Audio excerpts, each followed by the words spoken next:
Bismillahirrahmanirrahim. Assalamualaikum warahmatullahi wabarakatuh. Perkenalkan, nama saya Lela Ferawati dari SD 17D.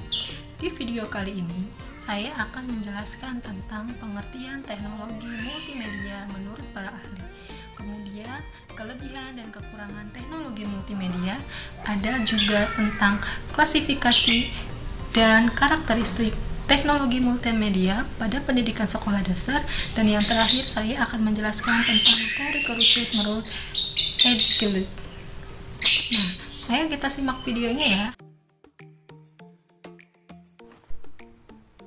Pada kesempatan kali ini, saya akan menjelaskan tentang teknologi multimedia. Teknologi multimedia menurut para ahli, kelebihan teknologi multimedia, klasifikasi dan karakteristik teknologi multimedia pada pembelajaran di sekolah dasar, dan yang terakhir adalah teori kerucut oleh Edward Gall. Teknologi multimedia berdasarkan pendapat para ahli menyatakan, yang pertama, Turban mengatakan bahwa teknologi multimedia adalah kombinasi dari paling sedikit dua media input atau output. Sedangkan Robin dan Linda menyatakan teknologi multimedia adalah alat yang dapat menciptakan presentasi yang dinamis dan interaktif. Sedangkan menurut Speer, pemanfaatan komputer untuk membuat dan menggabungkan teks, grafik, audio, video disebut sebagai teknologi multimedia.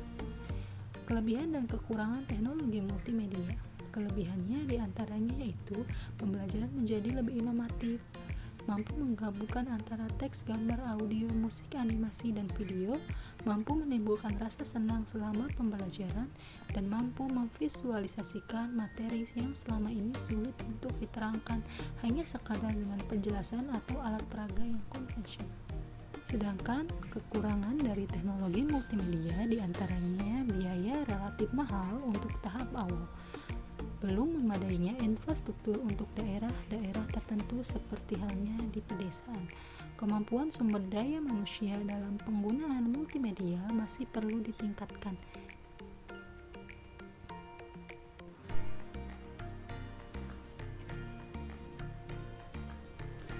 Selanjutnya adalah klasifikasi dan karakteristik teknologi multimedia.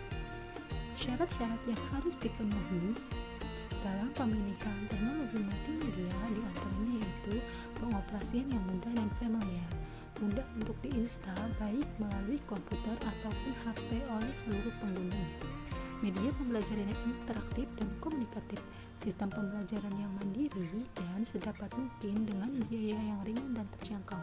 Pengalaman belajar Edgar Dell dapat dilihat pada gambar bahwa tingkat keterlibatan dimulai dari verbal, visual, keterlibatan, kemudian adalah perbuatan atau tindakan.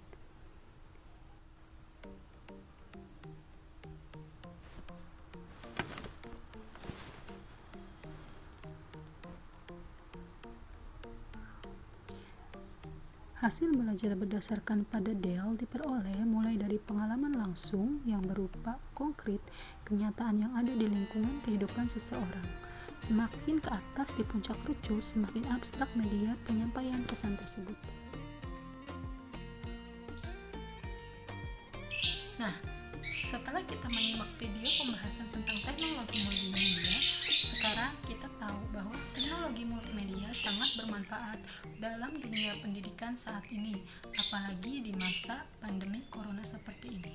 Teknologi multimedia sangat diperlukan karena adanya protokol kesehatan dari pemerintah yang menyarankan seluruh siswa sekolah dasar untuk belajar dari rumah. Dengan kesiapan dari para guru terhadap teknologi saat ini akan membantu tercapainya tujuan pembelajaran di masa pandemi. Sekian penjelasan dari saya, kurang lebihnya saya